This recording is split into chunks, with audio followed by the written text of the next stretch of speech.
అనేటువంటి ఒక గొప్ప స్కీమ్ ఆనాడు ఆ దివంగత మహానేత డాక్టర్ వైఎస్ రాజశేఖర రెడ్డి గారు 2007లో ఈ రాష్ట్రంలోని పేద ప్రజలు కూడా వాళ్ళ పేదరికం వల్ల వాళ్ళ సిచ్యువేషన్స్ వల్ల వాళ్ళకి ఏదైనా ఒక హెల్త్ ఇష్యూ వస్తే అది వాళ్ళకి భారం అయిపోతుంది. ఆ బర్డెన్ ని ఆ పేదవాడు తట్టుకోలేడు. దానివల్ల అనేక ఇబ్బందులు పాలయ్యి దానివల్ల ఏ విధంగా ఆ కుటుంబం ఇబ్బందుల పాలై నష్టపోతుంది, ఏ విధంగా బాధపడుతుంది అని చెప్పి ఆ బాధ ప్రభుత్వం బాధ్యత అని భావించి ఆనాడు వైఎస్ రాజశేఖర రెడ్డి గారు ఆరోగ్యశ్రీ అనే ఒక పథకం తన మేధస్సులోంచి ఆలోచించి తీసుకొచ్చినటువంటి ఒక గొప్ప పథకం. వైఎస్ఆర్ గారి బ్రెయిన్ చైల్డ్ అని చెప్పి గర్వంగా చెప్పుకునేటువంటి ఒక పథకం. అప్పటి నుంచి ఇప్పటి వరకు కూడా ఈరోజు దేశం మొత్తం గుర్తించుకునేటువంటి ఒక పథకం. ప్రతి తెలుగువాడు కూడా గర్వంగా చెప్పుకునేటువంటి ఒక పథకం ఈ ఆరోగ్యశ్రీ పథకం అని చెప్పొచ్చు. మరి అలాంటి ఆరోగ్యశ్రీ పథకం అప్పుడు వైఎస్ఆర్ గారి హయాంలో మొదలై అప్పటి నుంచి కూడా అంచెలంచెలుగా కూడా ఏ విధంగా మరి జగన్మోహన్ రెడ్డి గారి ప్రభుత్వంలో మనము ఎంత గొప్పగా దీన్ని అమలు చేశామని మనం చెప్పొచ్చు. మరి ఆ మధ్యలో వచ్చినటువంటి ప్రభుత్వాలు కొంత వాళ్ళు ఏ విధంగా అంత ప్రయారిటీ ఇవ్వకపోవడం, ఏ విధంగా నిర్లక్ష్యం చేశారు అనేటువంటి విషయాన్ని కూడా మరి గత ప్రభుత్వాల్లో మనం చూసాం. మరి మనము జగనన్న ప్రభుత్వంలో ఈ 5 ఏళ్ల 2019 నుంచి 2024 వరకు ఈ 5 years టెన్యూర్లో మరి ఆరోగ్యశ్రీ పథకం మనం చూసినట్టయితే 1059 ఉన్నటువంటి ప్రొసీజర్స్ మనము జగనన్న ప్రభుత్వంలో 3257 ప్రొసీజర్స్ వరకు కూడా పెంచి తీసుకెళ్లి ఇంప్లిమెంట్ చేశాం. అంతకుముందు మీరు చూసినట్టయితే 1059 ఉండేది టీడీపీ హయాంలో.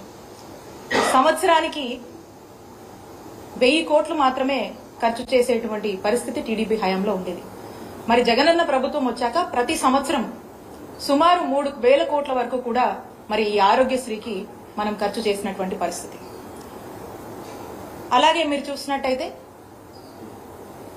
ఎంపానల్డ్ హాస్పిటల్స్, నెట్వర్క్ హాస్పిటల్స్ రాష్ట్రంలో గత ప్రభుత్వంలో 1000 కన్నా తక్కువ ఉన్నటువంటి ఎంపానల్డ్ హాస్పిటల్స్ ని వాళ్ళని ఎంకరేజ్ చేసి వాళ్ళకు కావాల్సినటువంటి ఫ్లెక్సిబిలిటీ, వాళ్ళకు కావాల్సినటువంటి ఫీసిబిలిటీ, వాళ్ళకి అన్ని విధాలుగా కూడా ఒక ఫ్రెండ్లీ వాతావరణాన్ని ఏర్పాటు చేసి వాళ్ళని ఎంకరేజ్ చేసి 1000 కన్నా తక్కువ ఉన్నటువంటి ఎంపానల్ హాస్పిటల్స్ ని మరి 2300 హాస్పిటల్స్ పైగా కూడా విస్తరించేటువంటి అవకాశాన్ని జగనన్న ప్రభుత్వం నెట్వర్క్ హాస్పిటల్స్ కి ఇచ్చింది. మరి ఈ రోజున మనం చూస్తున్నట్టయితే ఈ రాష్ట్రంలో రాష్ట్ర ప్రజల్లో ఒక పెద్ద ఆందోళన నెలకొంది. అదేంటంటే మనం చూస్తా ఉన్నాము, కూటమి ప్రభుత్వం ఏర్పడ్డాక కూటమి ప్రభుత్వంలో ఉన్నటువంటి మంత్రి గారు వారు మాట్లాడుతూ ఉన్నారు. ఏమని మాట్లాడుతూ ఉన్నారు? గత ప్రభుత్వము అప్పులు చేసిపోయింది, బకాయిలు పెట్టింది, మాకు బాధలు ఉన్నాయి, కష్టంగా ఉందని చెప్పి వారు మాటలు చెప్తా ఉన్నారు. మేం చెప్తా ఉన్నాను,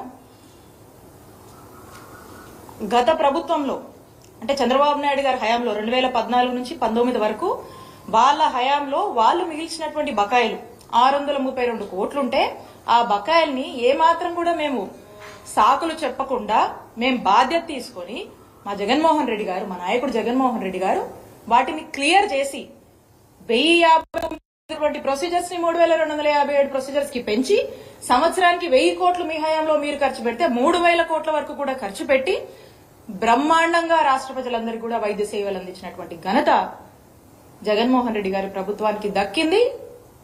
ఆ నమ్మకాన్ని కూడా ప్రజల్లో మేము